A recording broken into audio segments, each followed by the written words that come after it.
All right, everything looking good on my end. Let me know in the chat if you guys can hear me loud and clear. Getting a nice image coming through there.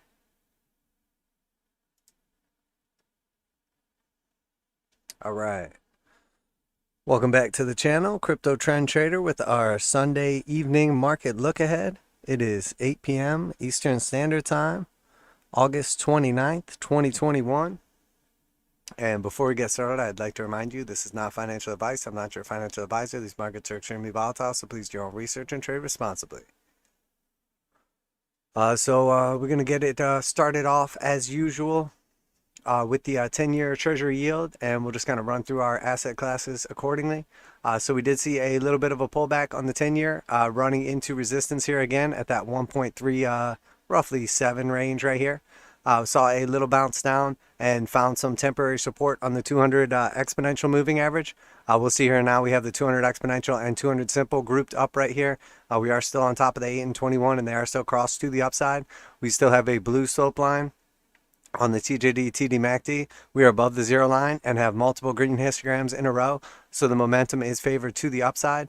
We have gotten the hard sell signal and left the bullish control zone, and the blue stochastic is below the purple stochastic, but they both have currently a slope to the upside. So as far as I'm concerned right now, we could easily see follow through to the downside, or find support and then move on to the upside. Momentum has direction on the daily pointing to the upside. It's hard to tell if this was just a reactionary move to the Federal Reserve, Powell's comments, etc., or if we're going to see follow through from here. Neither would surprise me. As far as the short term on the daily, over like this week, what I'm looking for is, if I'm going to stay bullish on the 10-year Treasury, what I want to see is a higher low. So if we continue this pullback right here, we have very clearly a low back down here, or a series of lows, a little double bottom action, and then we have a higher low after that, after the initial push up. So if this comes back down lower, I'd like to see it find support on the heart line at like the 1.25 range, somewhere around there. If it breaks down below this level, the next level to pay attention to is down here at that 1.13 range. If it breaks through that, obviously we will expect our target to get hit all the way down here at just under 1%, which is going to line up with our longer time frames. Still overall though, this could go either way. The 200 simple still has a positive slope. 200 exponential is, basically oscillating back and forth. So again, this is a decision point, and often these are the best places to take a position, depending on what the asset is, the asset class. Typically the reason the 200 moving average is so important is because of the theory of reversion to the mean.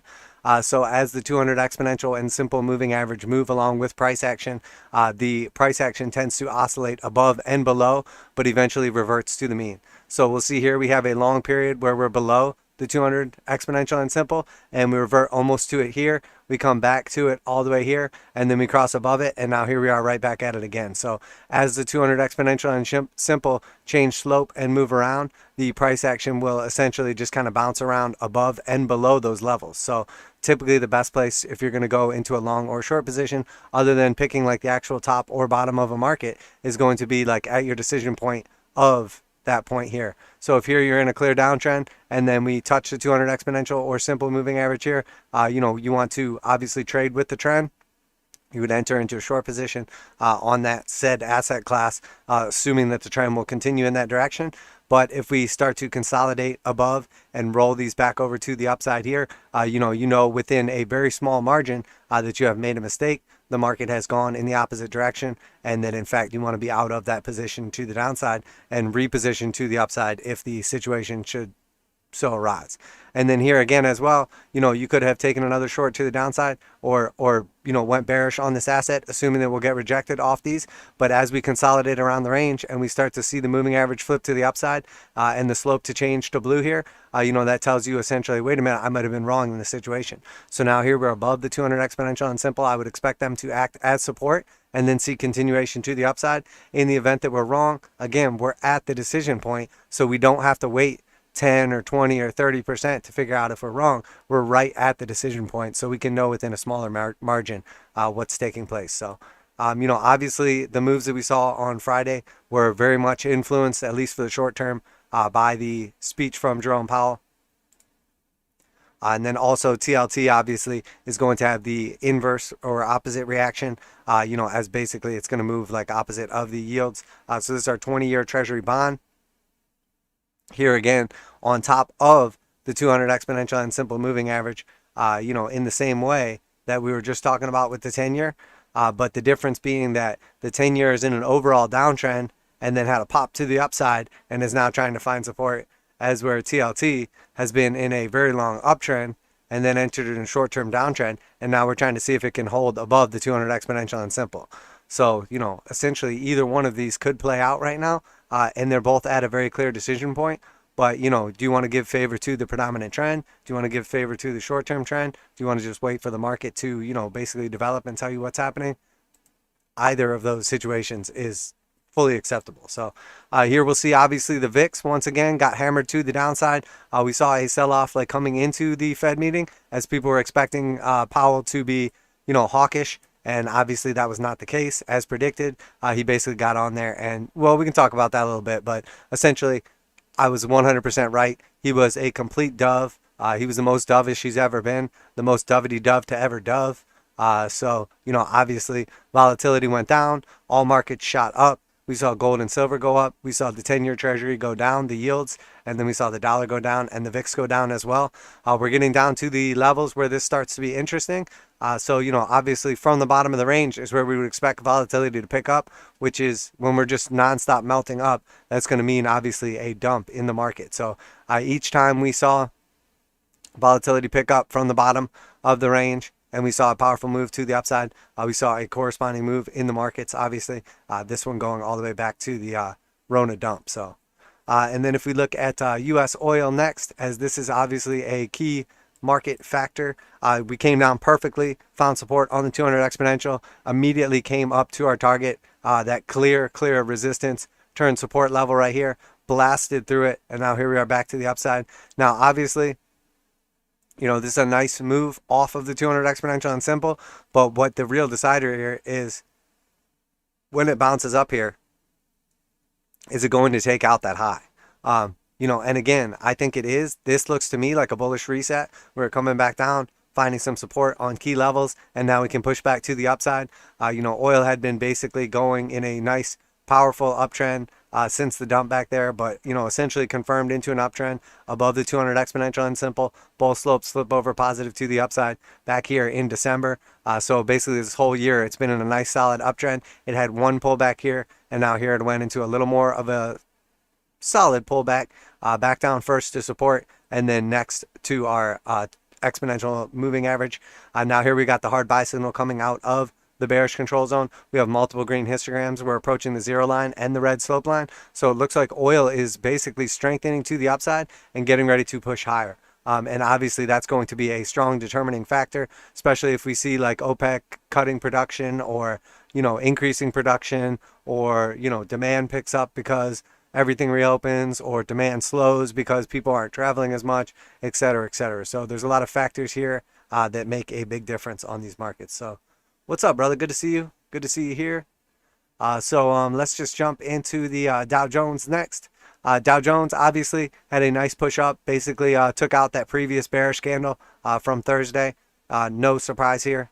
Still well above our ascending support line, still above our key level where we topped out right here. We hit a multiple tops, like basically 3 tops in a row, blasted through it, came back down, found support. I expect this to continue melting up. We do want to keep in mind there's quite a bit of bearish divergence on the weekly on most of these indexes. Here we have the S&P, basically, inside of that little tightening range. And just as expected, obviously we broke down from that range. Everyone got extremely bearish again, and we knew it was going to be another false alarm, which it was. As far as I'm concerned, this still looks to me like a spring, a break from support, and then we push higher.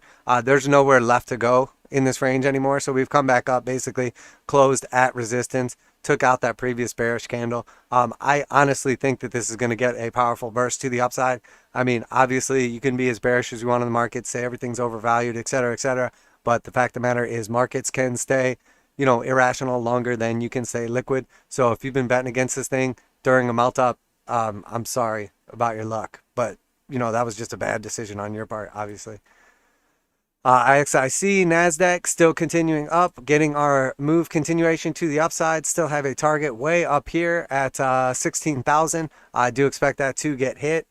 There's no reason not at this point in time. Got the hard buy signal at the top of the range. Bunch of green histograms in a row, still below the slope line, and it is red. Again, we have to be careful of our weekly time frame, but this thing can continue to just move to the upside until we have a reason not to. No one is selling. Everything is at all-time highs. All these indexes are at all-time highs, so why would anyone sell? It's called the blue sky breakout for a reason. Everyone is in profit. You could buy literally any time in the last 100 years and you're in profit. So why would anyone sell until there's a reason to? They wouldn't. That's the answer. They would not. Russell is obviously a different situation, as we see it's been unable to break through this range. It is still trading sideways in the range, exactly as expected. We got rejected at the heart line here, came back down, retested the bottom of the range, the 200 exponential and simple, got to move immediately back up to the heart line, and then we got a powerful burst through the heart line. We now have a flip over between the 8 and 21 right here. So, assuming nothing changes, I just expect a retest of the top of the range. 2,341 once again, and once it gets up there, I would expect it to act as resistance and then come back down to the heart line again, and then of course we'll just see what happens. As always, as I say every single time, when a asset or asset class is trading inside of a range, I expect it to continue trading inside that range until the one time it doesn't. And going back as far as when we entered into this range, depending when you're looking at it, back to February of this year, it has literally been range bound inside this channel and respecting it very clearly. I would expect it to continue doing so until the one time it breaks. And when it breaks, we can play it by ear from there. If it breaks to the upside, if it breaks to the downside, we can put some targets in play. But as far as I'm concerned right now, I would expect people to sell the top of the range as they have been for months and months and months. XLB, let's look at our sectors here. So we have materials, obviously, got our measured move, came back up for the retest, just short of the actual measure move of the channel, but so far looks strong, gaining momentum back to the upside, rolling over, looks decent. XLC, communication, new all-time highs. I expect it to continue making new all-time highs until something changes, and I mean on the macro. XLY, I'm trying to come back up here and retest the highs, essentially trading at the highs above our very clear resistance line right here. So again, consumer discretionary, as long as we're above this blue support line, looks good to me. A series of higher lows. Even though we broke down from a key level, I would like to see it maintain support right here and then continue to the upside. We did flip over the 821 bearish here and then back green bullish here. Hard buy signal, multiple green histograms. Even though we're below the red slope line, looks like it's trying to push up here higher. XLE energy still looks extremely weak in comparison.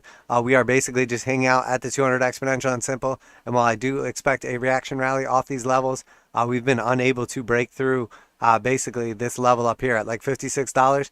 Extremely bearish. Has been looking absolutely pathetic. If we can get a breakout to the upside, we could easily start seeing some of these targets get hit, but oh my gosh.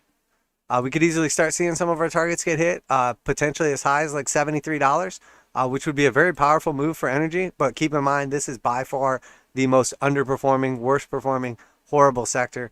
People are talking about how great energy is this year.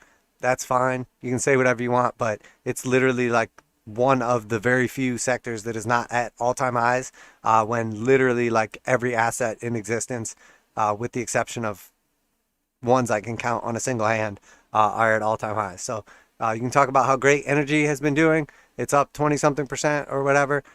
Don't quote me on that, but energy is absolutely horrible. It's been a key underperformer for literally decades. XLF, financial sector, breaking through that all-time high, closing at the high. I expect that to just continue happening. I'm not particularly bullish on financial sector, but in the event that rates all of a sudden do rise, I would expect this to overperform in the event that, there's basically a lot of macro factors that can make this go up or down. So we'll have to see. Obviously, it's tough for banks to make money if rates are extremely low, and especially if they're not lending. But that doesn't necessarily mean they just have to go to zero or anything like that. There's also a lot of headwinds as far as alternative banking systems, like people using cryptocurrencies or Square or PayPal, etc., instead of like traditional banking systems. So, we'll have to see obviously how that goes. And as far as I'm concerned right now, though, continuation to the upside. XLI industrial back here retesting those key levels. It's obviously having some difficulty breaking through here, but as far as I'm concerned, looks like we're going to be retesting the top of the range. And when we do that, potentially take us up to our target at 118. Obviously, the longer we trade sideways here, the more likely I think we are to burst to the upside. We're now flipping that slope back over blue on the TJD TDMACD, and we are at a key level here as we have a long trend going back over a decade, that channel. And then every time we have touched the top of the channel, we saw some kind of retrace afterwards. Here we are at the top of potentially our yellow channel and the top of the blue channel intersecting in the same spot right here. So, the likelihood of two key resistances lining up and then us coming up near those two key resistances, in my opinion, that's confluence between two very long trending moves. One for the last year, one for the last decade. So in my opinion, that would be a very key area to pay attention to for this to potentially top out. But that's still a little decent, move up there. So again, not time to get bearish on these markets. XLK, tech, all-time highs, hard buy at the top of the range. I'm not saying I would like to be buying in at these levels, but as far as I'm concerned, looks like continuation to me. XLP, consumer staples, again, still very strong, below the 8 and 21 now.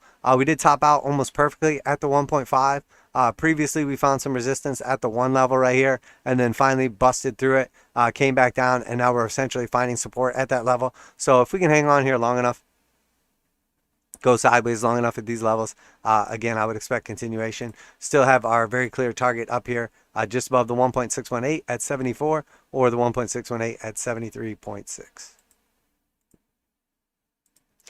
Real estate sector consolidating at highs. Obviously, if you entered into here at 45 bucks, continuation. Looks like it's going to continue on up here. Looks like it'll probably see some resistance to 1.236 or the 1.382, which is our first initial move up here. But obviously we have some very high targets for this.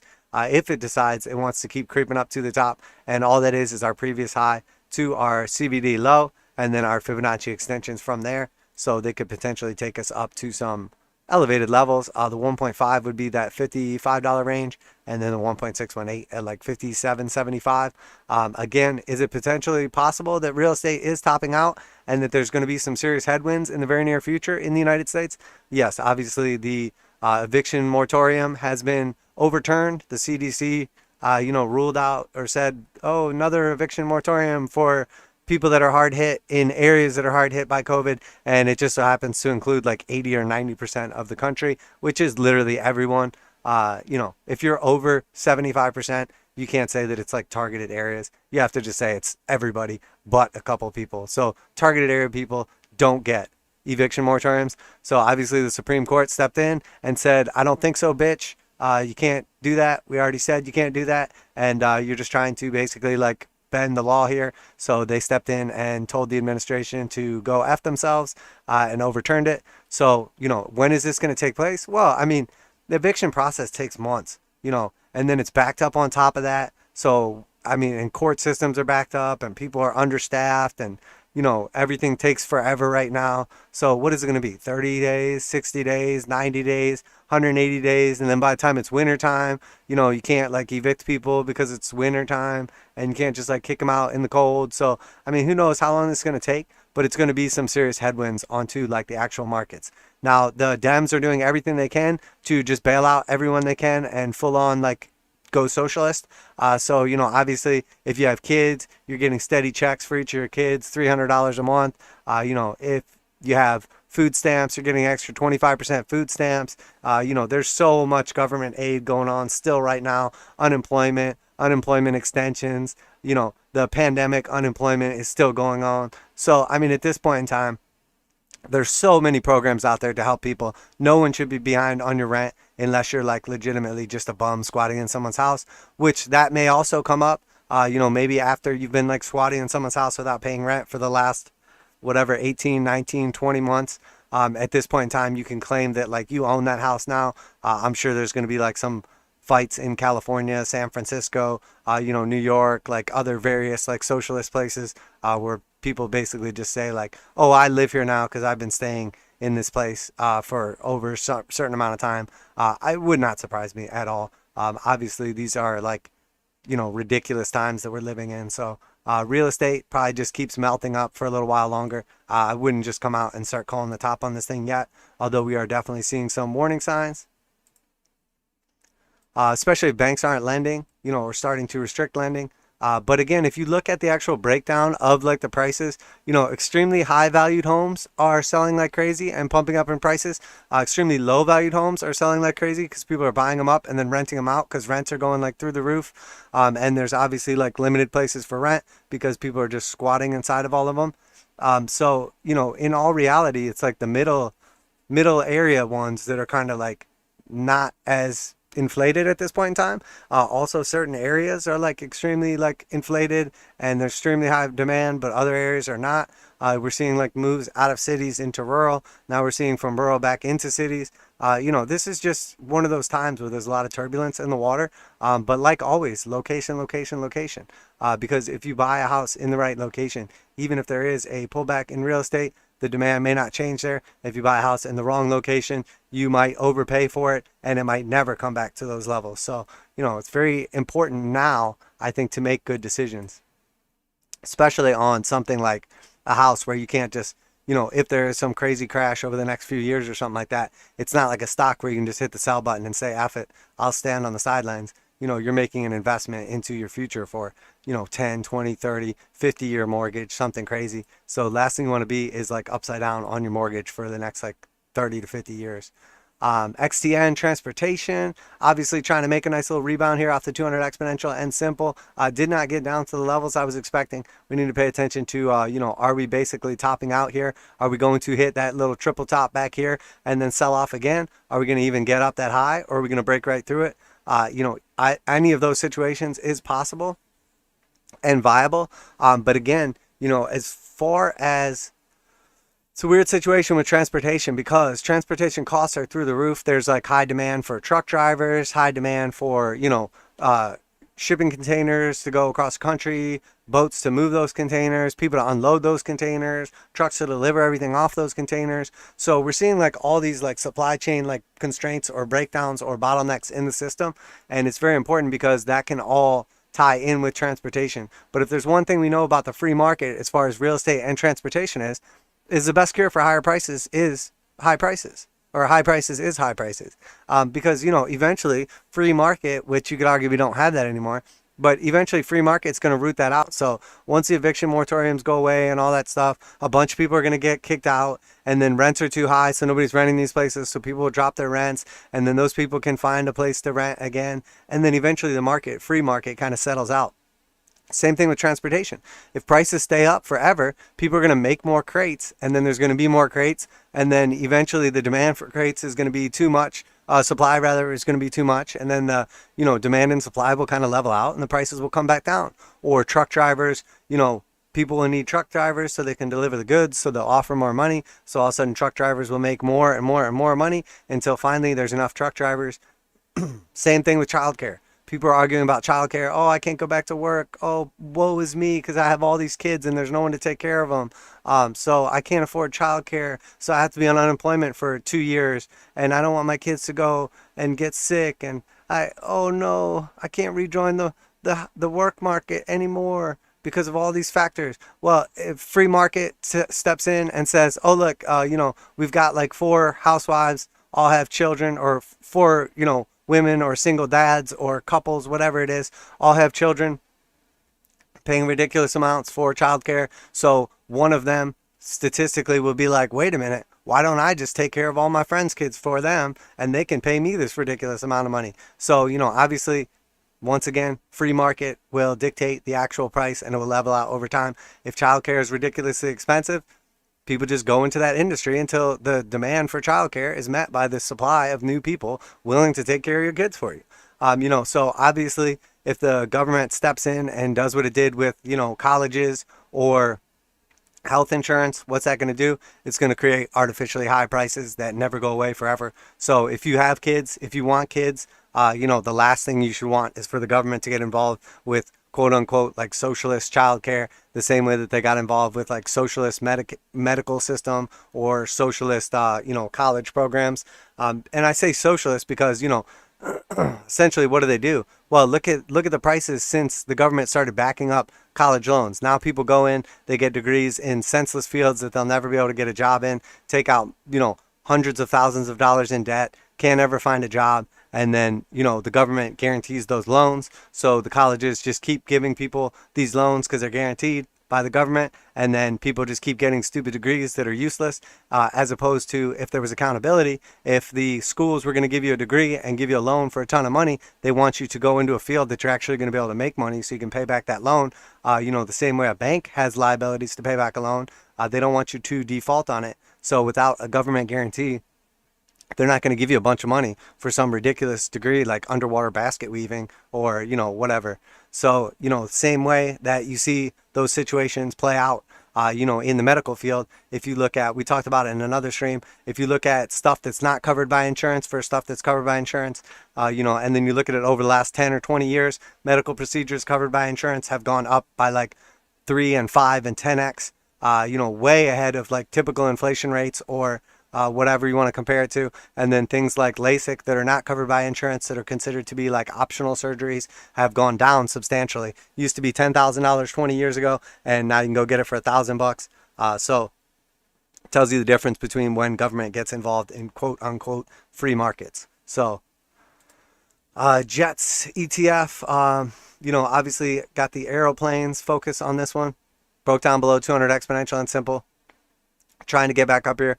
Been in a nice little retracement. If this 821 cross back to the upside and it can break back through the 200 exponential and simple, maybe we see continuation to the upside. I do not think this is going to be going to new all-time highs anytime soon, as I think that the airplane industry is still struggling. There's a lot of industries that are extremely sensitive to decrease in the amount of people doing it. So if you don't have as many flights, if you don't have full flights, and you don't have as many locations that you're sending flights to, and you have a very limited amount of international travel taking place for whatever reasons, obviously pandemic induced or whatever, how do you ever expect the airplane travel? How do you ever expect these companies to make as much or more money than they made in the past?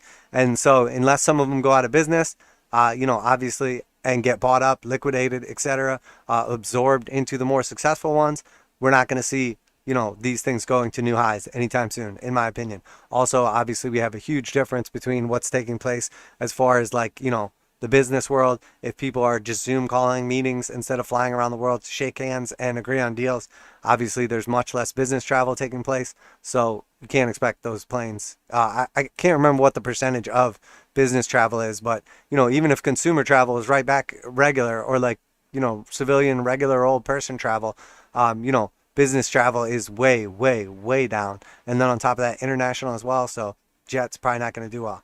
Hail, obviously this one has like your rental cars and stuff like that in it. Again, same thing, broke down below 200 exponential and simple. And, looking at like the technicals, fundamentals, we are looking at a descending triangle below 200 exponential or simple and slightly above 200 exponential, trying to save this area, seeing a little bit of bullish divergence take place, probably going to play out to like 59 or so. And then after that, we'll see what happens. But again, if there's a limited amount of rental cars, you would expect obviously prices to go up. As prices go up, demand will go down, and some people will just say, well, I'm not going to rent a car.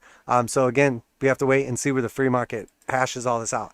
So, I think that's what people don't understand is that, we really are at an area where there's macro trends changing. There's a lot of influences that will go away, a lot of influences that will go on for a long period of time, and more uncertainty than ever in valuations and demand and supply and pricing for all these companies. And then on top of that, when you start slapping like, extra costs on the table, and then on top of that, you start slapping like extra taxes, and then, next thing you know, how do you expect these companies to be already at extreme valuations and then continue to become more profitable in the future?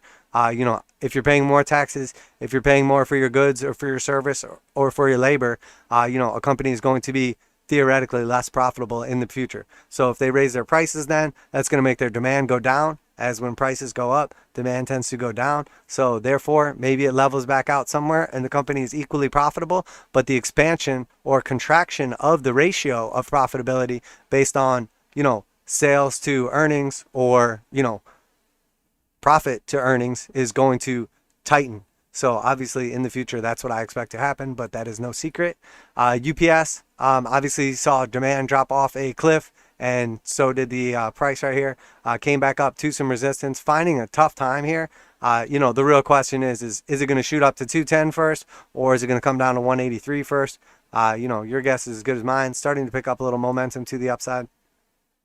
But at this point in time, we're basically just in the middle of that range. We have obviously the gap down here at like 180. We have the gap up here at 210. So, either one of those levels is going to be a key area to take a position in the opposite direction.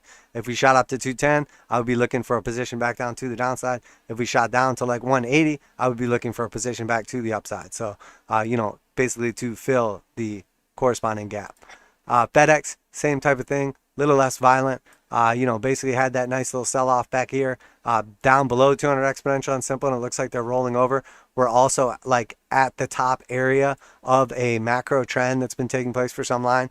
We have a giant megaphone or broadening wedge taking place. We have touched the top of the wedge quite a few times and the bottom of the wedge multiple times as well. And then we have a pretty clear heart line here in the middle. So, obviously we're at the top of the range still. So the risk reward to the downside is, there's much higher risk right now, in my opinion, than there is reward. If this is our potential reward zone to the upside and this is our potential risk zone to the downside, obviously does not look like an appealing situation, especially when we're starting to lose the 200 exponential and simple. We'll see here when we had a similar situation take place, we lost them, came back up, retested the top of the range, and then eventually failed and went into a longer macro downtrend all the way to the bottom of the range. Is that going to happen again? We have to wait and see. But, the last two times it happened, it came down, established that floor down here after a rejection, and then all the way to the top, cross back over, establish a floor down here, and then all the way back up to the top. So the likelihood that it would continue to trade inside that range until it doesn't, in my opinion, very high. So I do expect it to potentially come down here as low as $100, which is a massive haircut for FedEx. So, and again, that does not have to happen, but probability says that it will. All right, so let's jump into the DXY. So obviously saw a lot of pressure on the DXY, interest rates and some other things with Jay Powell. This is, in my opinion, obviously short term, we're seeing a direct correlation or inverse correlation between this and precious metals. So obviously if everybody thinks Fed's going to continue with their easy, their loosey-goosey, they're like free money for everyone, nobody has to worry about anything, rates are low forever, that obviously is going to continue putting pressure on the dollar, which obviously our short-term time frame was telling us that we were likely to see a sell-off from this area. So as far as I'm concerned, we have an ascending wedge right here. We basically were, obviously expecting this move right here as we did get rejected off the slope line. We left the bullish control zone and got the hard sell signal, and now we have broken down from support. Is it possible that we break back up into the channel and move to the upside? Of course it is, but more likely than not, we would expect to see the measure move, which is going to be, essentially the meat of our little pattern right here to the downside, which is going to take us somewhere between, 92, the exponential 200, or 91.3, the simple 200. So would not be unrealistic to think we break back down to those levels. The key here, like always, is to see, are we going to put in like a micro higher low right here or a macro higher low than back here, or are we going to break to the upside? But overall, still very bearish on the dollar. Bullish on the dollar. Short term, not as much, but if we look at the weekly and the monthly, still very, very bullish. Tesla, Tesla basically finding some resistance right here, trying to rally back up off that 200 simple moving average. It's been just slowly getting picked up.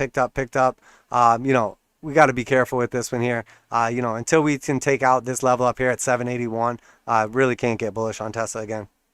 If we take that out, in my opinion, that's key, as that was a key resistance level back here. But at this point in time, I think we're basically just getting picked up by the 200 simple moving average. And I think it's just a matter of time before we come back down and test the 200 exponential. If we do get picked up here and get up to this level and start knocking our head on it, eventually I think we break through it and continue to the upside, and we can be bullish on this. But in my opinion, this does not look good. One of the key signs for a elongated consolidation or bearish pattern getting ready to play out. Obviously, we have a very clear descending triangle situation going on, but once the 200 exponential crosses below, or the 200 simple crosses above the darker blue moving average, which has taken place since back here, typically means, or basically technically means, that we have lost strength or we're losing strength, and we're getting ready to go into a long consolidation or bear market. So obviously I've lost strength. Is it possible for us to start moving up here and the 200 cross back over? 100%, in which case I would be glad to get bullish on Tesla. Uber still looks pretty freaking bad. The 200 exponential and simple have both rolled over, have a negative slope to the downside, and it's running to a bunch of trouble right here. Maybe we just come down a little lower and fill that gap, at which point in time this is going to look like a nice scalp move off like that $35 range. We'll have to see what happens from there, but still looks very bearish.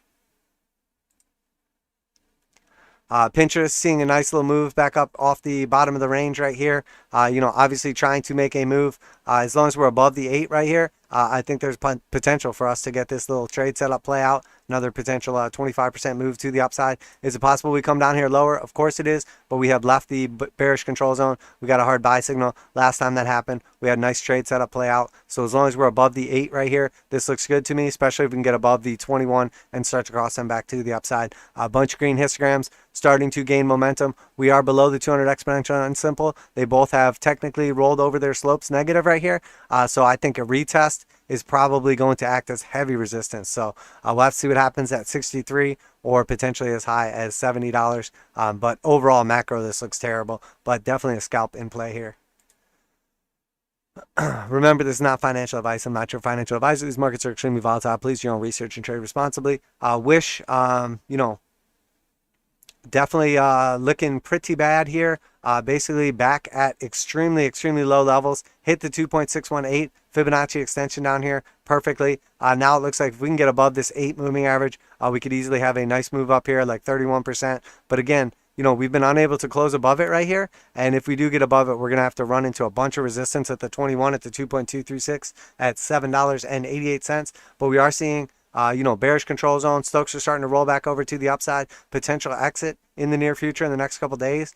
And then also a few green histograms in a row. Looks like we're picking up some steam right here and trying to move to the upside. We don't see any bullish divergence taking place here, which is unfortunate on the TJD, TDMACD, but we do see a little bit of bullish divergence between this low right here and this low right here. So potentially we get that powerful move to the upside and a nice scalp. Obviously, 14% drawdown is pretty heavy, but for a 31% move to the upside, still over 2-to-1 risk reward ratio. So there's definitely some potential there. Would I cut that short if it starts to look weak?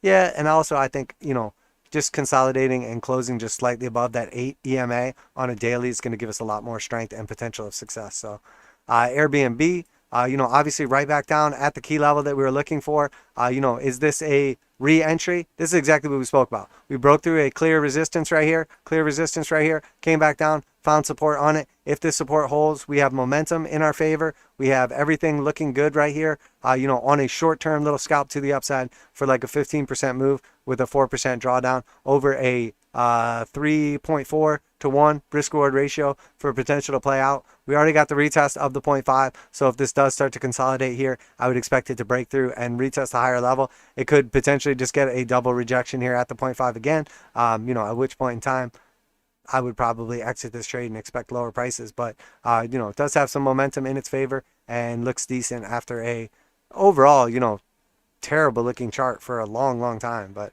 starting to look much better, at least for a scalp. So Vodafone, starting to gain some strength here. Again, these are the real tough areas we got to get through, like 1778 and 1740. If we do, potential here for a nice little trade to the upside for like, a stronger push. But on longer time frames, weekly and monthly, looks absolutely terrible. Still has not made a new all-time high from like 2000. So junk as far as I'm concerned, but doesn't mean there's not potential there. Bumble, headed back up here to retest that 57.78 range. Still looks like we were putting in an ascending triangle. It's going to be very difficult to get through this range. Not much meat left on the bone from here. Obviously, the trade to take was off the 236, as we discussed before, and the bottom of the triangle. If we do get through this range and start to consolidate, there's definitely some resistance above our heads, but we could start to see this thing actually like move to the upside.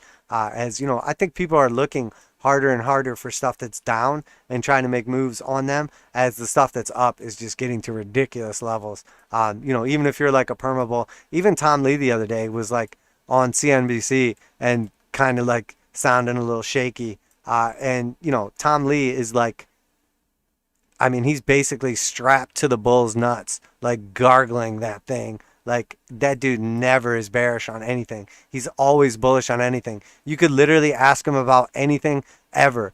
You're like, what do you think the price of dirt's going to do in the future? He's like, oh, I'm bullish. Dirt's going to do all-time highs. People love dirt. You got to walk on it. It's all over the place. Oh, yeah, dirt's in huge demand. Like anything, literally anything. You could be like, what do you think about air in the future? He's like, oh, air's going to new all-time highs. That stuff's just, it's literally light as air. It's just going to float up from here. I mean, anything. Anything. You could be like, used tennis shoes. What do you think about them? The kind that you donate to Goodwill. He's like, oh, massive amounts of demand. Used tennis shoes, the smelly ones especially, new all-time highs. People can't get enough of the used tennis shoes. And even he's starting to sound a little sketchy, so we'll see what happens from there. Chinese stocks had a nice little push up here, but, you know, basically trying to, this looks like a reaction rally. These things have just been getting hammered. You know, the regulations that are coming in aren't terrible. You know, you can't believe the numbers that you're seeing out of China, obviously, and that's an issue with, like, the CVD and then also with, like, businesses. You know, and then they're, like, coming out with like full-on like socialism type programs. The United States starting to sound like China. China's starting to sound like the United States. I can't even tell the difference between their governments anymore.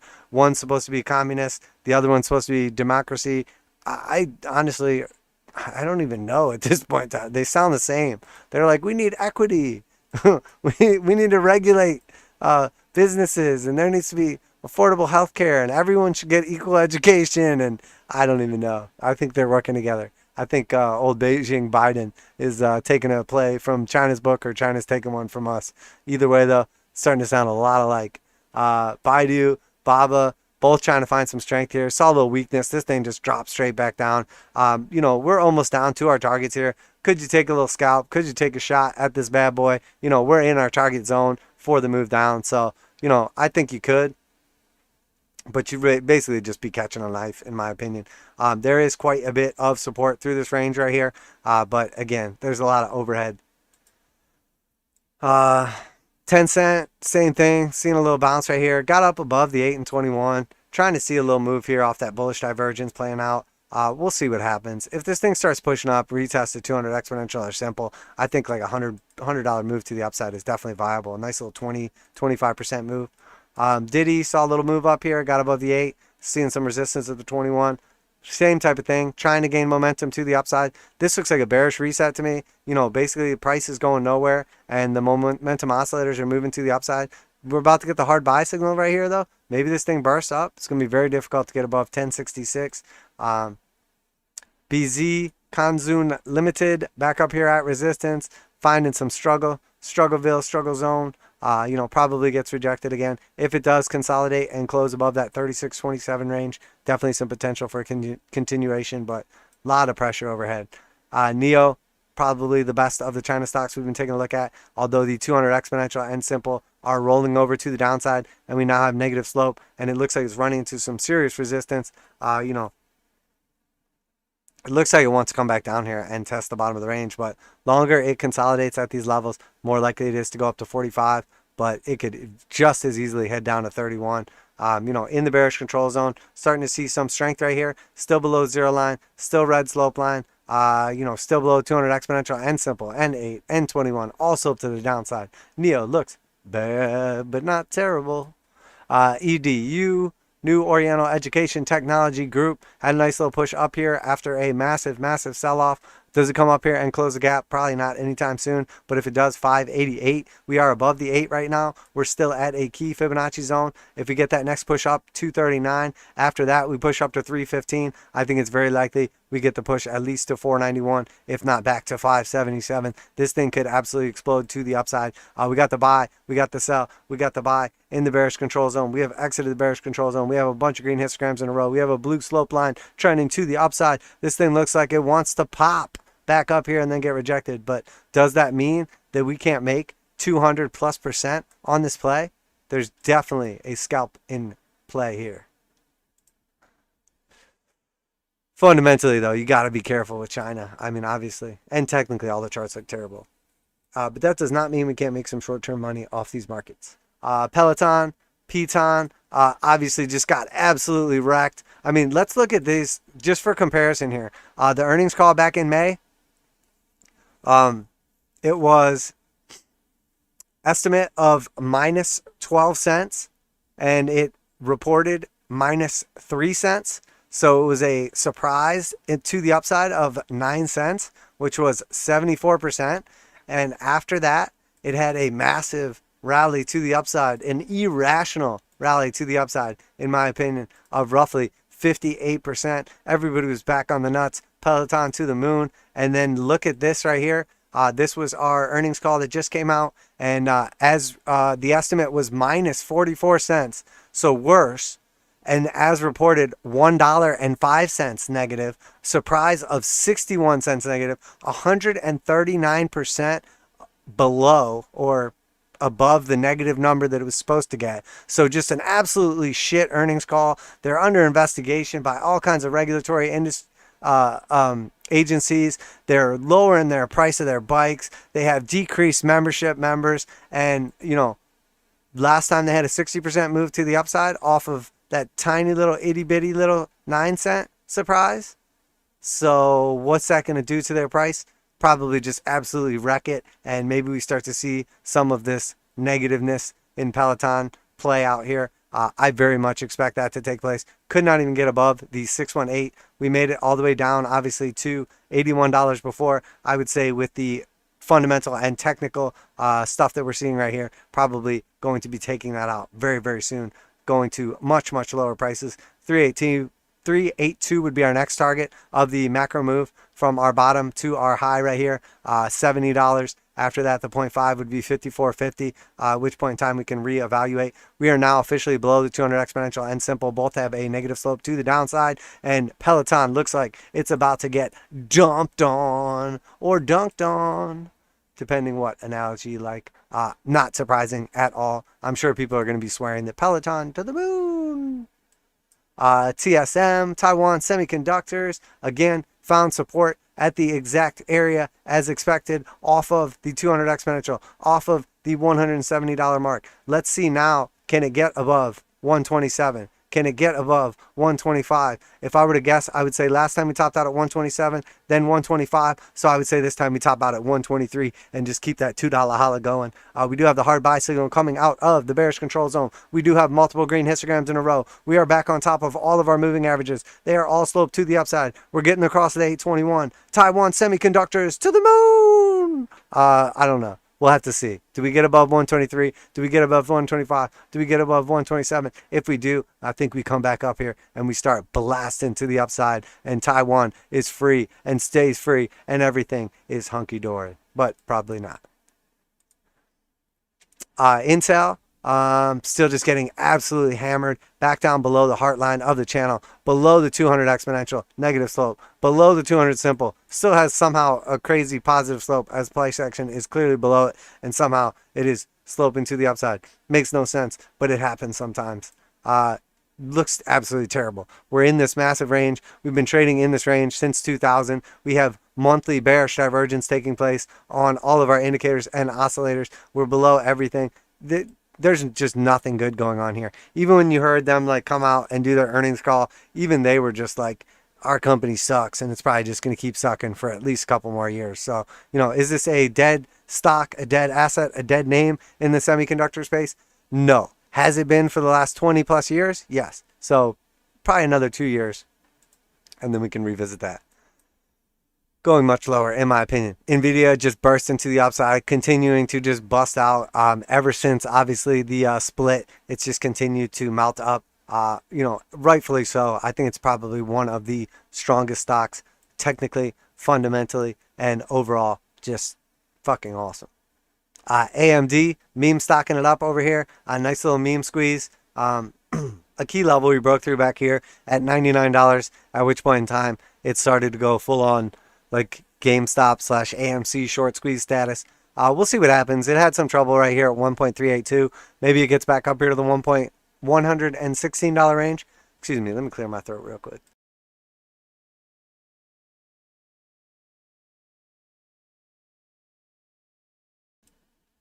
All right, that's a little better, hopefully. We'll see what happens right here, though. Definitely losing some momentum below the slope line. Trying to pick these Stochs back up. We'll see what happens. Does it go full meme stock? I don't know, maybe. ARKK is still just hanging on to the 200 exponential and simple. Obviously, a decent little position entry off the lows right here for a 26% move up and potential to play out of that breakout. Does it have to happen? We'll have to wait and see. We will have to wait and see. Definitely a couple little movers inside of the ARK funds right here, but overall, just in my opinion, trading too much previous games, too much FOMO money, too much hype.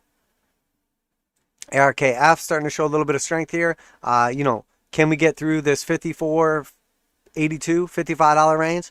After that, can we get through the 618 at $55.87? If we do, I think we're headed up to $59. Basically just getting picked up by the 200 exponential and simple, starting to gain some strength. Old Kathy is just praying she dumps enough money into these stocks that they will pump up to the upside, and maybe she can get some more positivity. But I'm going to tell you this right now. By the end of the year, this year, if she has not made some kind of gains somehow in comparison or comparable to the indexes, I mean, Russell, Dow Jones, NASDAQ, these things are up 20% this year, and Kathy's funds are just sideways to down, and they've had 5 times as much inflows as previously. So there's 5 times as much money not making any as there was before when she was making gains. That's not good, and people don't just stick around forever. So, but I am bullish on Kathy Wood for the 3 to 5 to 10 year. But does that mean there's not a way better place you can put your money? Well, you're going to have to answer that for yourself. Skills, back down here, retesting that $10 range.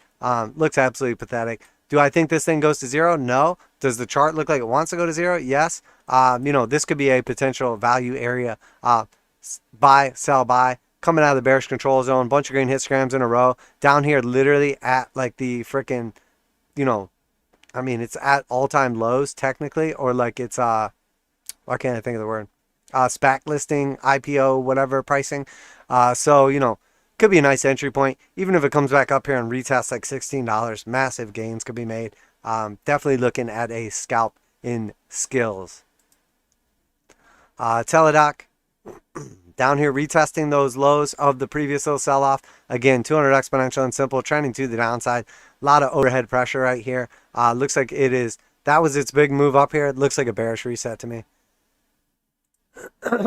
Man, excuse me. Sorry, I could have muted for that. Palantir, back above the 200 exponential and simple, saving the moving averages to the upside above the 8, above the 21, buying gold. Palantir getting ready to do the damn thing. Could it be 27.50? If we can break through 27.50, I think we start testing these $30 levels and then potentially moving higher from here. Palantir is looking decent. It's looking decent. It looks like it wants to do something. Is it going to happen? I don't know, but it's trying. It is at least trying. UBX, Unity Biotechnology, down here at that $3 hollow range. This thing has just been getting absolutely crushed since, I think the chart goes back way longer than this. Maybe not this one specifically, but we're down here retesting those lows. And, essentially, we don't have any bullish divergence playing out yet. Could we easily come down here and test that if we go to a longer time frame? This thing just looks like, there's some value to be had at these levels. We'll see what happens in the next 1 day and 20 hours. Obviously, this thing is very likely to put in some bullish divergence. If it closes at $3.12, which is only 8 cents lower than it's at right now, it's going to have some very clear bullish divergence taking place. Maybe 3 drives of it, depending how it looks. Very clearly trending to the downside and looking terrible. But that does not mean there's not a, powerful scalp back to the upside.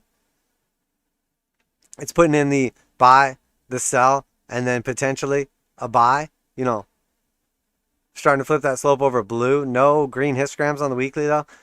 It's still got to wait this one out a little bit, but it looks like it's trying to pop to the upside. And when it does, I could easily see a pushback up to like around the $5 range. Easily could see a 50% move on UBX.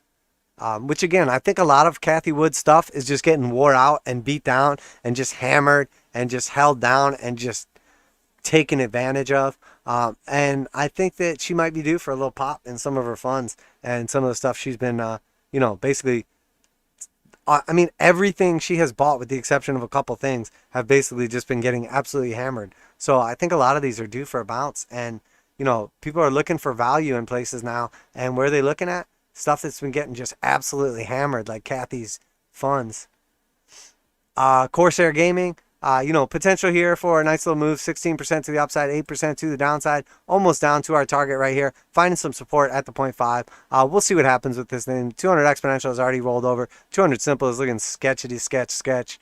We'll see about this little 16% move to the upside. Going to be very difficult to get above that $31 range, but that does not mean we can't make a little scalp in the meantime. And a lot of times these scalps will turn into nice little swing trades and sometimes even long-term positions for, long time to come. So, that's what it's all about. But again, we don't want to try to pick the knife. We want to try to pick bottoming formations. We're not looking for the absolute bottom. We're looking for the market to dictate a bottom. Otherwise, you're just guessing. You're just taking a stab at it. Hence why they call it, catching a falling knife. Because if you're wrong, it's going to stab you and keep going. Unity, strong, pushing up here, trying to get back up to some decent prices. Breaking through this level was key. 200 exponential and simple, came back down, found support on it. Did put in a slightly lower high right here, but looks like it wants to continue to the upside. I think we're coming up here to $140. Matter of fact, that looks like a very high likelihood to me for a retest of, maybe even slightly higher. Maybe up to that 786. We'll see what happens here. But, basically, man. You got to be kind of tight with that stop right here. But I think you'd easily look at like a 2-to-1, somewhere around there, and see what happens. I'd like to buy it a little bit lower off of the 200 exponential simple, 200 exponential or simple, but that may not happen. So we'll see what happens. But back above 200 exponential and simple, starting to show some strength. Zillow, trying to push back up here. I was expecting it to bottom out off of a key Fibonacci level, but it is back in between the 8 and 21, getting the hard buy signal coming out of the bearish control zone, bunch of green histograms in a row. We're still well below 200 exponential and simple, and they're both pointed to the downside, but we could easily get a retest up here, 112 for like 12% move, or possibly as high as 125 for another 25% move to the upside. So definitely some potential here for Zillow as well. Again, I'm starting to see some positions, some moves, some opportunities in this market. Definitely has some potential here. Something like this, nice little like 3-to-1 risk reward ratio, could end up in a nice position right here. Could easily just invalidate, sell off, and continue to the downside. Either way, we'll just have to wait and look for some opportunity. But looking decent. Looking decent. Zoom video, overall looking terrible though. But Zillow, but looking decent for a little scalp.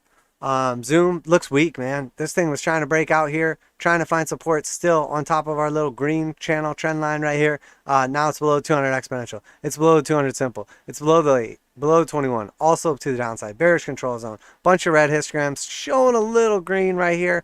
Could it find support and then finally get our move to play out? Well, hopefully, but again, I think this thing just got ahead of itself. But again, starting to look for value in a lot of these like neglected stonks that had early runs last year and that haven't done anything for months and months and months. Speak of the devil, square, range bound, range trading for months and months and months. Looks like it is losing strength at the top of the channel. Again, like always, I would expect it to continue trading inside the channel until it doesn't. I think it's going to come down here to like 230. Looks very likely to me. PayPal, back down here for the retest of the 618. Let's see if this holds and then we get a push to the upside. Trying to regain the 8 and 21, leaving the bearish control zone. Hard buy signal, bunch of green histograms in a row. Still below the 0, still red slope, still below the 21 right here. Closing right at it though. This thing looks like it's trying to push back up. If it does, 288 or potentially close the gap back here at 297. Definitely active on this guy right here for a scalp position. eBay busting out here. New highs. Almost played out our move here. I did get the second opportunity for the entry after it kind of ran away on us. Perfect retest, held perfectly as we wanted to see it hold the first time when it faked us out and then started to run. And now here it came back perfectly, retested it, got our entry, and now here we are headed up to our target, almost there for a 20% gain on eBay and showing some strength down here in the indicator oscillators as well. Snap looks very weak, broke down below the 8 and 21, tried to regain it. They look like they're getting ready to close to the downside. We have this gap back down here at $63, lines up almost perfectly with 200 exponential and simple. Depending when we get there, I think we're looking for an entry around $60 to $63 for a move back to the upside or potentially new all-time highs. Definitely going to be a buying opportunity, I think, if we do get down there. Depending on what the markets do, we have to wait and see what it looks like when we get there. But Apple breaking down from some key support here, showing a little bit of weakness here after just absolutely outperforming basically everything. We have a very clear resistance here in red at $149. If we get back above that, I think we just continue on to new all-time highs. But we have hit our measured move almost perfectly to the 1.236. We'll have to see. Topped out basically at the 2.382 of our red Fibonacci level and just shy of our 1.236 and measured move of the triangle breakout or channel breakout. So we'll see. Getting a hard sell signal, losing strength here, losing the slope line, bunch of red histograms. Apple looks tired. It had a very nice move, but it looks weak. Starting to show some weakness, I should say. Amazon bouncing at 200 exponential and simple. Bouncing the heart line of the channel. Back above the 8 and 21. Looks like it wants to come back up here and fill that gap. Looks like it is coming back up for that 8% move to the upside. Not the best risk-reward ratio on this bad boy, but it does not mean that we can't come back up here and retest those levels. Potentially even break back out to new all-time highs. Can Amazon do it? Hard buy signal coming out of the bearish control zone. Multiple green histograms. Oh, man. Is Amazon going to be able to do it after going sideways for a whole entire year? Could people see profits in Amazon like Amazon saw profits that literally propelled it to space, Jeff Bezos style? Thank you all for buying stuff from me so that I could go to space. Maybe my stock one day will go to the moon. Facebook looking strong back up here, retesting the highs. Continuation. We got to be careful. This thing's been showing bearish divergence for a while, and it's just tightening the 8 and 21. Eventually, we're going to come back down here and retest the 200 exponential and simple, like 315. Alphabet, new all-time highs. Melt up, let's go. Probably just keeps melting up forever.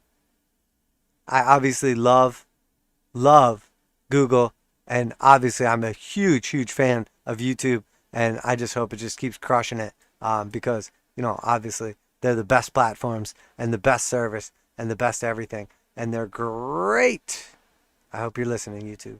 Netflix. Back up here, just trading inside this channel forever. Back up here, retesting the top of the channel. Again, this thing has went sideways for so long. People forgot about it. Now they're trying to take advantage of it. I think it gets rejected at the top of the range. If it breaks out to the upside, could see the measure move of the channel. If it breaks out to the downside, could see the measure move of the channel. But basically, dead money for the last year. Probably going to be dead money for another year. Ripping through these assets. Let's keep going. I'd like to remind you it's not financial advice. I'm not your financial advisor. These markets are extremely volatile, so please do your own research and trade responsibly. XAU pushing back up above the 200 exponential and simple, trying to roll it back up to the upside. I got the bullish control zone. We got the blue slope on the TJD TDMACD. Bunch of green histograms in a row. Gold. Is this just a reaction rally off of the Fed's most recent speech? Probably. Does it come back up here and just put in another in a series of lower highs? Probably. But does it look temporarily bullish right now, at least to try and save the trend? Yes. So, again, I'm a long-term holder on gold. The chart does not look particularly great, but it's starting to look a little better. But remember, last time that happened, it just got smashed back down to the lows again. So, silver. Is this the rally of the century? Are we going to $50? Probably not. But is it starting to show a little bit of strength back above the 8 and 21 in the key fib level? Yes. Is it still below the 200 exponential and simple in their slope to the downside? Yes. Does it get a move back up here to $25 or $25.75? Well, if you paid ridiculous premiums, it doesn't matter anyway because you're probably going to be upside down forever. But yes, probably. Gold silver ratio, getting that move to the upside as expected, seeing that continuation, a little bit of weakness as silver has started to outperform gold slightly. I do expect it to get up here slightly higher, somewhere in between 78, 82, or even as high as 90 before a massive sell back off inside the bullish control zone. Bunch of green histograms in a row, blue slope line to the upside. Very powerful trend, but we are below the 200 exponential and simple, and they're both sloped to the downside on the weekly. So I think short term, gold's still going to outperform silver, but medium to long term, I think silver will outperform gold. XPT, platinum, bounced that third time off the bottom of the area right here, trying to get back above the 821. Can it retest 200 exponential and simple, which are starting to roll over and get back up to 1,093? Yeah, but I mean, this just isn't even like a tradable zone right now. We got to wait for a move one way or the other with platinum. Oh no.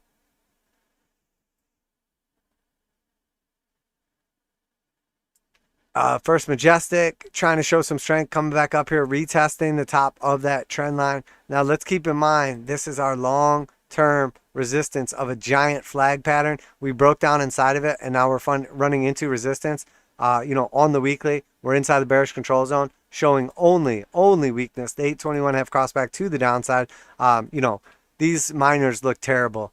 They had a nice move earlier in the year, but we got to really be careful on these. Could we see a short-term move to the upside, though? Did we see some bullish divergence that we called out in advance and the hard buy signal coming out of the bearish control zone? Yes. Does that mean we're going up much, much higher? No. Could we easily get to like $14, $14.50? Yes. But as far as I'm concerned right now, these are just leverage positions on silver and gold, but that's no secret. Silver juniors, same thing, coming back up here, retesting some key levels. Bullish divergence again on the silver juniors. Hard buy signal. Nice little move up here. Excuse me. So far, maybe see some continuation at like 14.75. USAS, trying to bottom out here. We got the buy. We got the sell. We're about to get the buy again. Leave the bearish control zone. Bunch of green histograms in a row. This thing could really run if it decides to, but only because it's just been getting absolutely decimated. But there's got to be some kind of risk-reward ratio in play here. Easily could see a powerful move back to the upside before our next rejection off the 0.5. 58% move to the upside. This thing could easily get just a burst and then just get rejected again. But I mean, even if it just goes up, $18, that's, 18% move, almost 20% move. Definitely some potential for a scalp there. Pot stocks looking much weaker. Tilray, trying to put in, again, some bullish divergence right here, but just a pathetic move so far. Below 200 exponential, 200 simple, they're rolling over. Looks weak. Trying to do something, though. ACB looks slightly stronger, much weaker in relation to 200 exponential and simple, but getting the hard buy, seeing that same bullish divergence play out, back above the 8 and 21. Can this thing run back up to 921 for a nice little move to the upside? It definitely can. Does it have to invalidate our head and shoulders inverted pattern and potential move to the upside? No. But will it? I mean, we have to wait and see. But again, could easily see a 28% burst to the upside with a less than 14% downside, 2-to-1 risk-reward ratio. Definitely a potential for something here. And could that turn into a massive position to the upside if we see continuation? Yes. Will we? Probably not. Canopy growth still looks very, very weak. Very weak. Trying to put in a little bit of bullish divergence, but I mean, this thing's got to at least get back above the 21. If it goes above 18.27, we could at least try to get a little scalp move out of this thing, back up to like 22. But by far the weakest of the pot stocks. Again, 200 exponential and simple rolling over to the downside. URA saw that beautiful move off the 200 exponential and simple, back above the 821, crossing back to the upside. Could we see this thing burst back up to $21? Yes, we could. Does it have to, though? Will it run out of steam? Will it just put in another lower high? Probably. UEC, again, hanging on to 200 exponential and simple. Finding some support at our key fib levels down here. Didn't quite get down to my target at the 0.5 or 382 in green, but looking decent right now. But again, a lot of overhead resistance. Going to run into some trouble at like 260. We are now seeing the flip right here, though, of the slope line on the TJD TDMACD. Hard buy signal coming out of the bearish control zone. This thing could, a little early, but could see a fire move coming out of UEC and URA and CCJ. Uranium coming back for at least that right shoulder. 1950 potential target to the upside off of the 200 exponential and simple. Got that perfect little bounce off the 236, but does it just get rejected right here at another lower high, just under $20? Probably. And then it's going to really, really look like a head and shoulders. And, you know, that'll probably give it the momentum it needs to go lower. But we'll have to wait and see. Once again, saw some very clear bullish divergence taking place between our 2 points right here. And here is our move to the upside. URNM, uranium mining ETF. Excuse me. Same thing again. Bullish divergence taking place. Hard buy signal off the 200 exponential and simple moving average. Bursting back to the upside. Needs to get back above $59. We'll have to see what happens then. Again, sort of have like a janky left shoulder through here, head through here, and potential right shoulder through here. We'll have to see what happens with this, but uranium's trying to do something. Copper coming back into favor a little bit. Perfect bounce here again off the 200 exponential and simple. I mean, it's almost like these markets are doing the exact same thing I'm doing. It's almost like they're trading extremely technically, and I'm not the only one using these exact same techniques over and over again to an extremely high likelihood of success. It's almost as I'm just doing what the market movers and makers are doing, and I have literally, I mean, you guys know my strategy, and it, you know, clearly working. These things are trading very, very, very technically. Got some very clear bullish divergence taking place on copper, and now here's a move to the upside, back above the 8, back above the 21. Got to see if we can get back above 27.27 and $28. Sorry about my throat, is this scratchy as hell.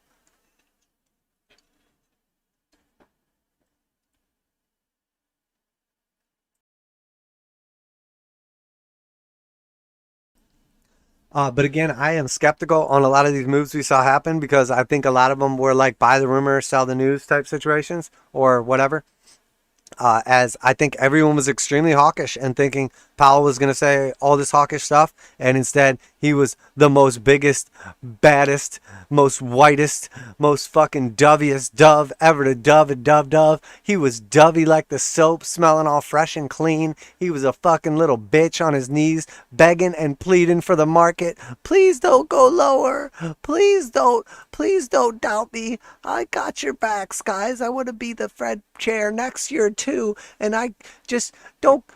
I know Biden's a senile old man, but just say nice things about me. Janet Yellen's got my back, and if you do too, I can keep this job for just a few more years, and then hopefully after that I can just disappear off the face of the earth because I'll have wrecked the entire world economy because I'm a little bitch. Jay Powell is a bitch. But hey, you know, it works for us right now as long as we're in these markets. But long term, for kids, for the future of humanity, oh man, he is fucking you guys. Lithium, back up here, retesting those all-time highs. Could we get that push up to that $89 range? $90, might as well call it 100. Maybe. We'll have to wait and see. Starting to pick back up steam to the upside. Again, the melt up is in full effect. You know, HYDR, hydrogen, crossing that 821 to the upside for the first time in existence. Granted, it's not been around that long. Just range bound. I really think it's just going to come up here and just put in another lower high. Maybe it already did. I don't know. You know, we got to wait for more time on this. It's too new. LBS1 lumber futures. In between the 8 and 21, retesting resistance. If we break through this level, it looks extremely high likelihood we're pushing back up to 667. Again, 38% move off the potential entry with a very tight 6% stop loss. Looking absolutely beautiful. Looking very high likelihood of success. But again, if we get rejected off this 21, off this 618, it could easily go lower. But I mean, this thing has just gotten absolutely crushed with no substantial moves back to the upside. We could easily see this thing push all the way back up to 826, but I doubt it. Futures wise, in real life, there's lumber just everywhere right now. So, but we're talking about futures, not real life. So, Caterpillar finding some support off the 200 exponential and simple. Blue slope flipping back over right here. We're seeing obviously some bullish divergence taking place between our indicator oscillators. Looks like it's trying to push back up here. Are we going to come back up to 226? It's going to try. It looks like it really wants to try. Deer looking much more bullish back up here, retesting the highs. It looks like it just wants to keep creeping up here. Still got the blue slope line rolling back over the Stokes to the upside. 821 never crossed back to the downside. This thing just looks like it keeps wanting to push. You know, apparently farming food and using equipment to do it is bullish. Antero Midstream Corporation, that water play, that aqua, that H2O, bouncing the 200 exponential and simple perfectly. Bouncing the Fibonacci 618 perfectly. Looks like it is headed right back up to the highs, to the cycle highs at $10.54, at which point in time it's probably just going to burst to the upside and our next fib level. Hard buy signal coming out of the bearish control zone. Bunch of green histograms in a row. About to flip the slope line over blue. About to go over the zero line. But look at that knife. It is straight to the sky. Is there anywhere left to go? I don't know. Tune in on Wednesday to find out.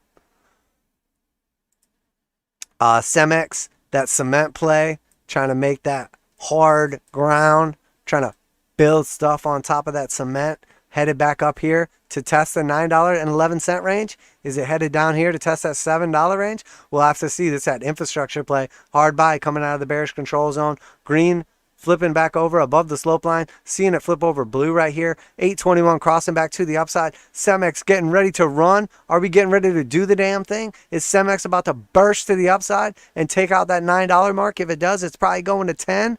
Yeah, I think so. Probably. Definitely picking up some momentum. CLF, Cleveland Cliffs. This thing is just creeping up. That steel play, that Mr. Steal Your Girl play. 821 looking weak right here. Man, is this thing going to roll over? Every other time it just got picked back up. But we did break down from that key channel. Did not quite get it down to the 200 exponential and simple. If we do, I think 1875 is probably a buy once again, as that has acted as support multiple times in a row. 1, 2, call it 3 off the 200 exponential and simple. We'll have to wait and see what happens. But obviously, steel has been going crazy lately.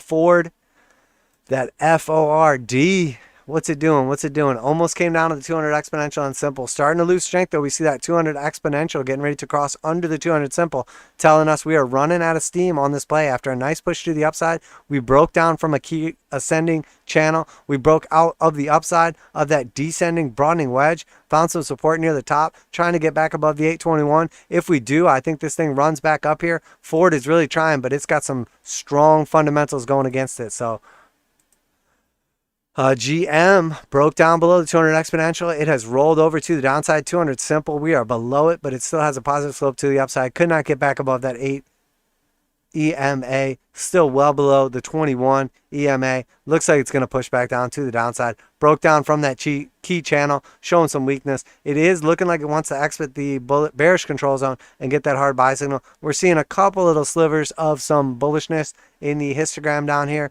but a little too early to tell. With a lot of overhead resistance in a very tight range, I would say this thing has favored for some kind of push to the upside, probably underperforms, and then gets rejected back to the downside. Sorry, GM.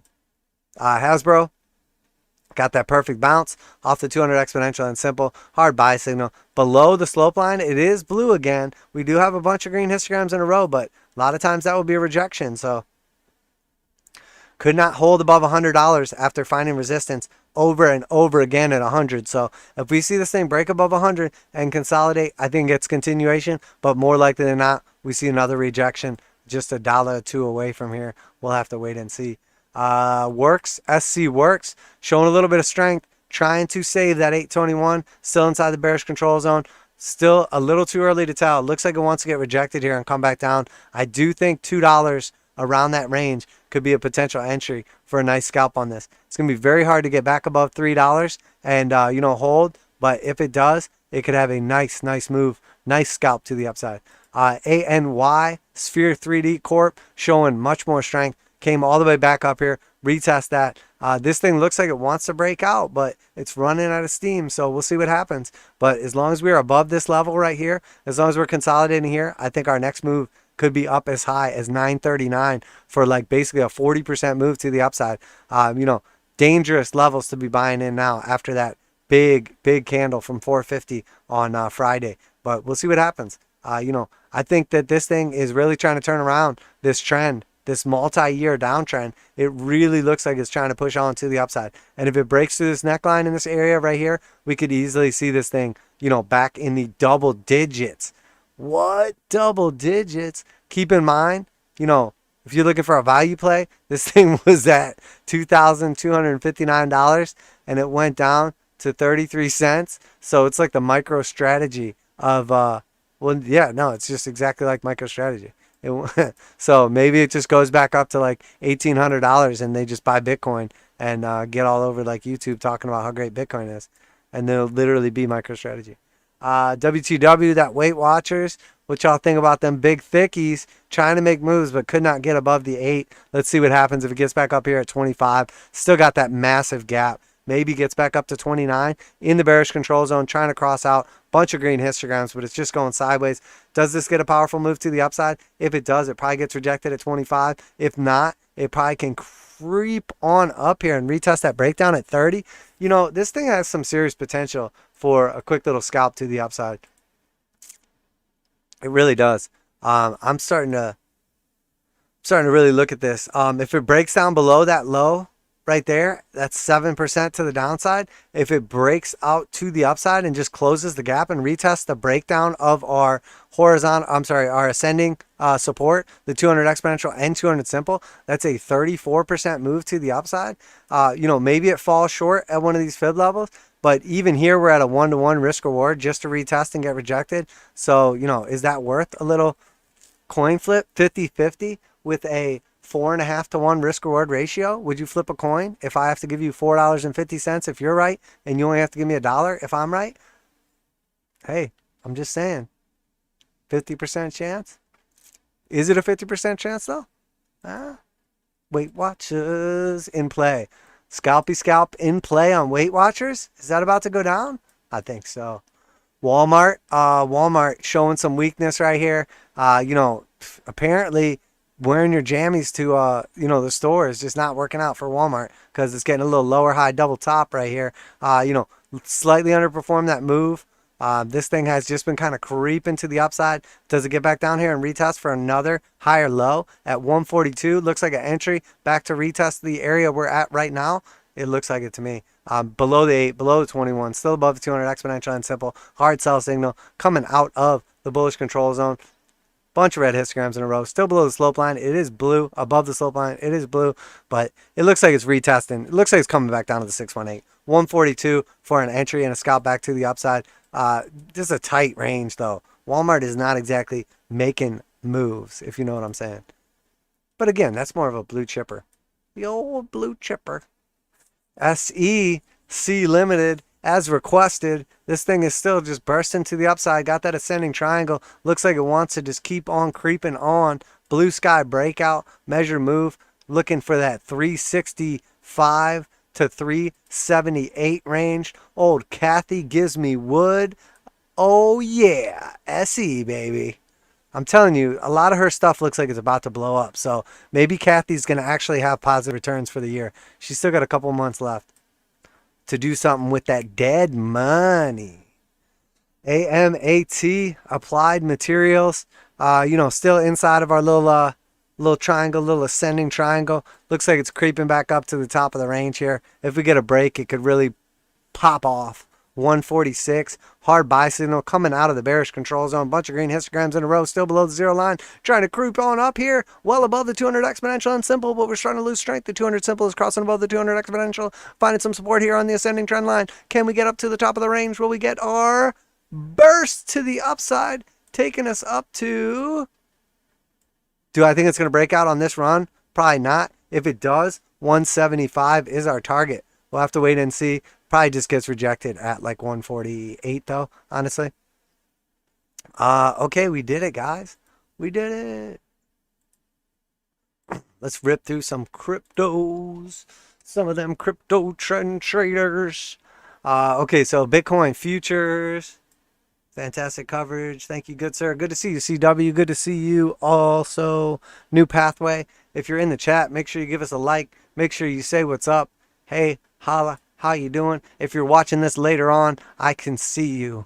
I'm watching you too from a distance through the screen, and I hope you're enjoying it. Man, this new indicator is fucking awesome too. I hope you guys are enjoying it as well.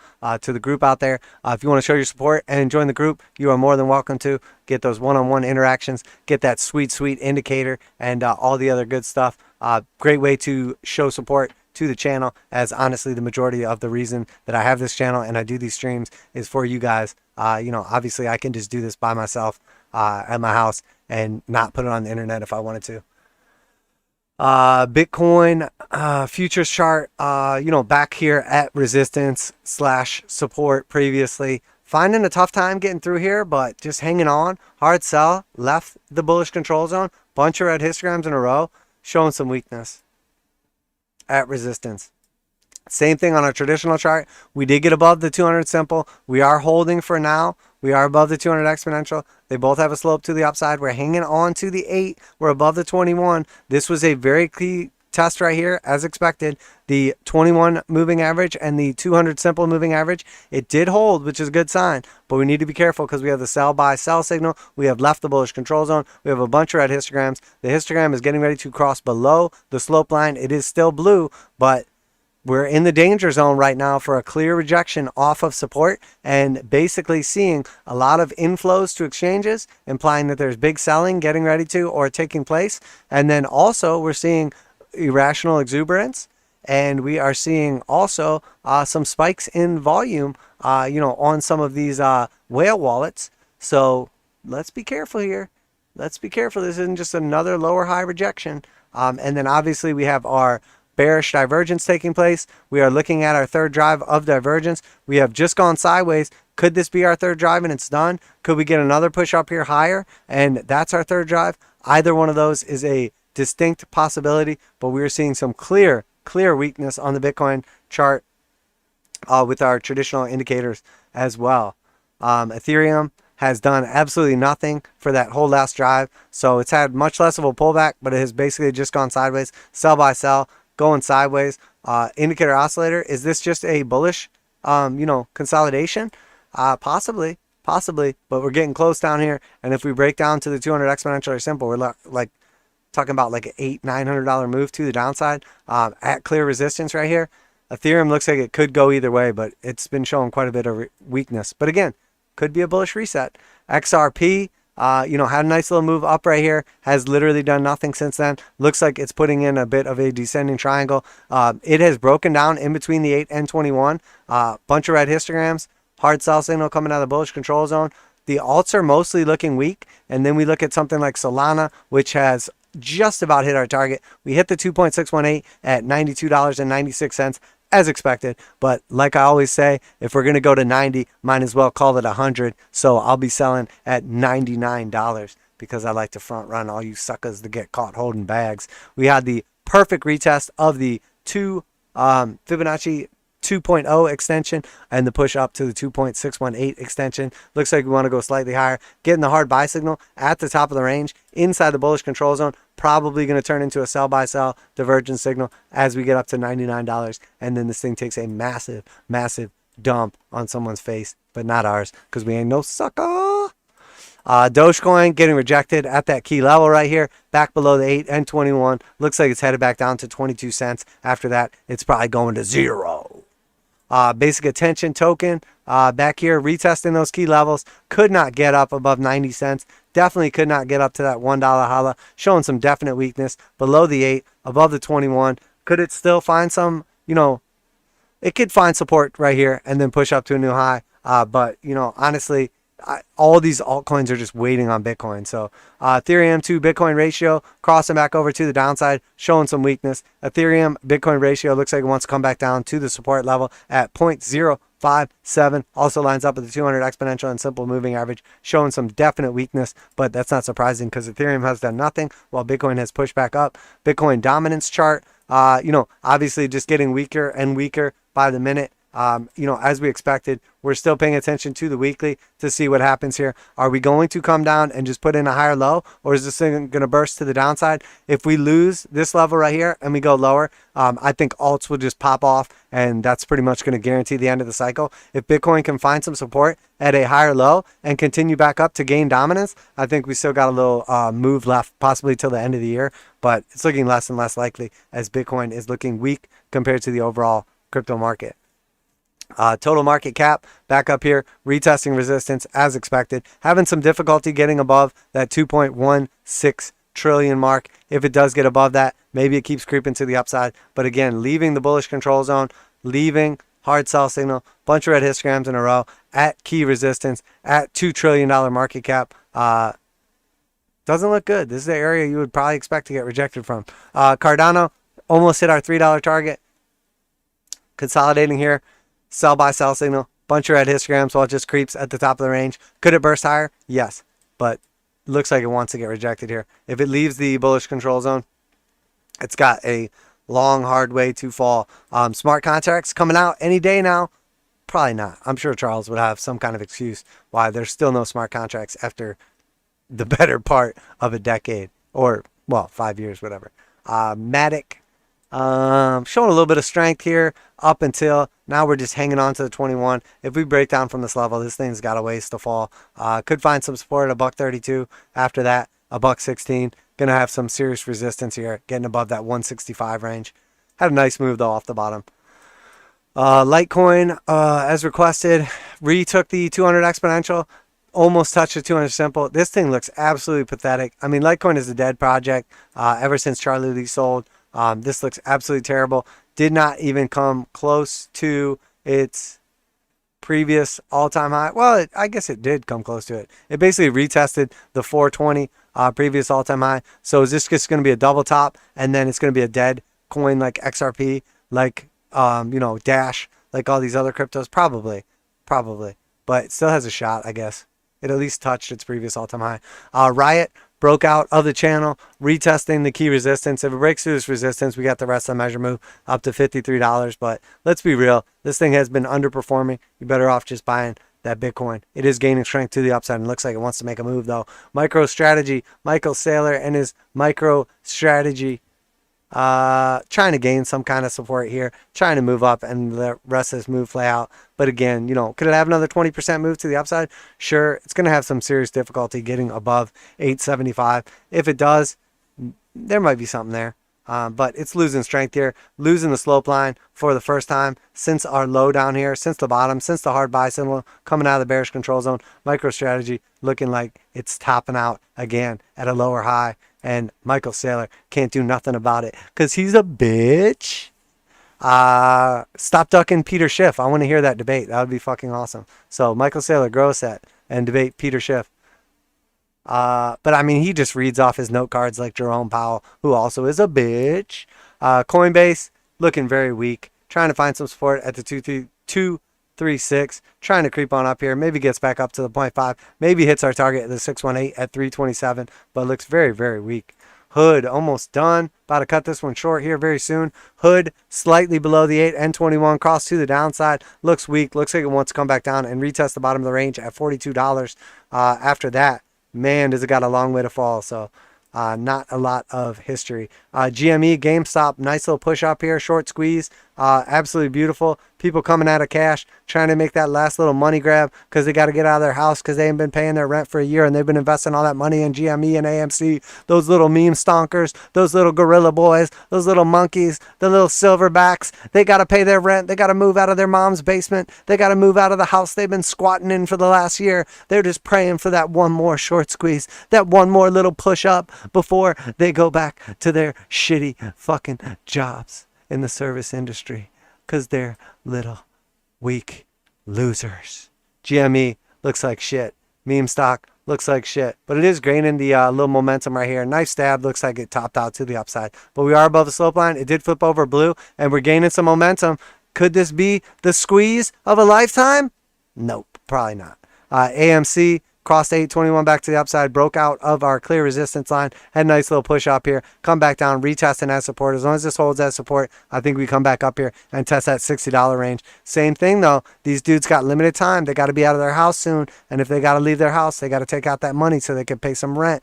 You know, they ain't been paying their rent for a year, and they just been pumping it into AMC like the little apes that they are. They got a banana sticking out of their rectum. They got one in their mouth from the guy next to them. They're like a little monkey version of a human centipede, the little ape centipede. AMC is garbage. Let's be real here. They're going to start screaming movies and accepting Bitcoin. AMC to the moon. Bed Bath & Beyond. Could it pump back up here to $38? It could. It bounced to 200 exponential and simple perfectly. I mean, same thing. Little meme stock. Little meme stonker. Nag, the naggers, the new eggers. Oh man, they got to come up with a better name for themselves. That's just a little too close to being offensive. Newegg, come back up, retested the range, got rejected once again at that resistance. Look, I mean, this thing is just range bound right here. And if it breaks down the 200 exponential at 13 bucks, the previous candle, it's got one candle of support from this range right here. Breaks out to the upside, I think it could easily go to 25 for a quick little squeeze. Breaks to the downside, it's going to 10.85. Looks, man, coming out of the bearish control zone, maybe. Bunch of green histograms in a row, maybe. I don't know. I don't know if Newegg has the same kind of followers, even though it's like an actual company that like sells good stuff. Last but not least, DraftKings, you know, basically starting to form this channel at the top of the range. This thing breaks out, keeps creeping up here. They're making acquisitions. They're doing mergers. They're doing the damn thing. Everybody's using their DraftKings to bet on the Jake Paul, Tyrone Woodley fight. They want it. They want it big. They're buying up companies left and right that have no legitimate intrinsic value when they could just make their own. Maybe they're just customer acquisitions. I don't know. But could Cathie Wood's stocks explode to the upside? Could we see the ARK funds actually profitable for the year? We'll see on Wednesday. But here we are at top of the range, gaining some momentum, trying to move up here, back above 200 exponential and simple, 821 crossing back to the upside at the top of our little channel right here at the 618. Next target to the upside, 65. After that, 69. Okay, I see you, DraftKings. But look, that's it for tonight, guys. Hope you enjoyed the stream. Make sure you like and subscribe if you're interested in joining the group. The new month is about to start up, so this is a perfect time to do it. But yeah, that's it for today. I will check you guys out on Wednesday for our next live stream at 8 p.m. Eastern Standard Time. Tonight is 8/29, August 29th, 2021. I am Crypto Trend Trader, and that's it for our stream. Remember, before you get out of here, this is not financial advice. I'm not your financial advisor. These markets are extremely volatile, so please do your own research and trade responsibly. Nice and quick. Talked a little faster. Went through them. Kind of joked around a little bit, like always. Hope you guys enjoyed it. Hope you, don't mind that I cut a little short here at that 136 mark instead of the 3-hour long-ass streams. Trying to cut them down a little bit for my own sanity. Hey, appreciate you guys showing up tonight. New Pathway, CW, all the silent creepers in the background. Anybody watching this video later on, hope you enjoyed it. Crypto Trend Trader.